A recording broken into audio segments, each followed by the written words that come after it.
Türkiye bi tundî dijî endamtiya Swêd û Finlandiyayê ya ji bo NATOyê derdikeve. Li ber vê jî li Swêd û Finlandiyayê nûnerên payebilind wê werin Tirkiye û di nav vê heftê da li gel rayedarên Tirkiye hevdîtinan durust bikin. Serokkomarê Tirkiye Recep Tayyip Erdoğan him li ser endamtiya Swêd û Finlandiyayê û him jî li ser hatina nûnerên wan her du dewletan sekinî û got. Ew ê bên gelo dixwazin me qîna bikin. Bila li qusirê mêze nekin, hiç xwe newestînin. Yên ku li ser Tirkiye kirdarî durust dikin, em ê jî ji endamtiya wan ya NATOya ra nebên belê. Ji bo endamtiya Swêd û Finlandiyayê opozisyona Tirkiye li gorî desthilatiyê cuda temaşe dike. Parlamenterê HDP ji dengê Amerîkayê ra qise kirin û nêrînên xwe wiha anîn ziman. Finlandiya ve İsveç hükümetleri Finlandiya û Swîd du welatên demokratîkên pêşkevtîne û ji ber vê yekê giringiyê didine mafên demokratîk. Ji bo endametiya van her du dewletan dijayetiya Tirkiye li ser pirsa Kurda ye. Tirkiye naxwaze çi dewletek mafên Kurdan pêş bixe.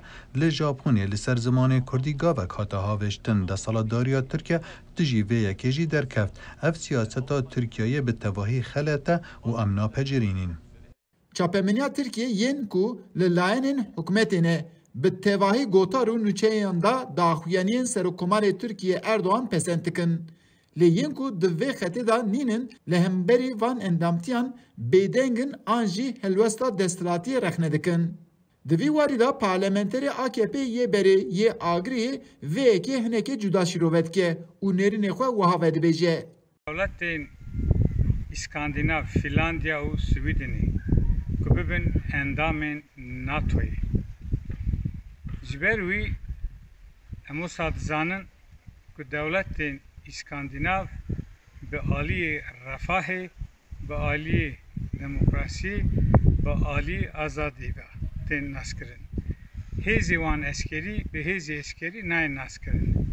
Ji bo wî hebûna wana di NATOyê da, ketina wana di NATOyê da belkî ji aliyê demokrasî ve ji aliyê refahê ve belki fayda wan çêbe. Gelê Tirkiye herçiqas bi endamtiya van her du dewletan Swêd û Finlandiyayê agahdar bin jî lê hilwesta Tirkiye ya di derheqê van her du dewletan da di mijara wan da cî nagire. Ji siyaseta der zêdetir, siyaseta hundir ewan bêtir eleqedar dike. Ev yekşî qeyrana aborî ya Tirkiyeyê ye. Eyüp Demir, Dengê Amerika, Ankara.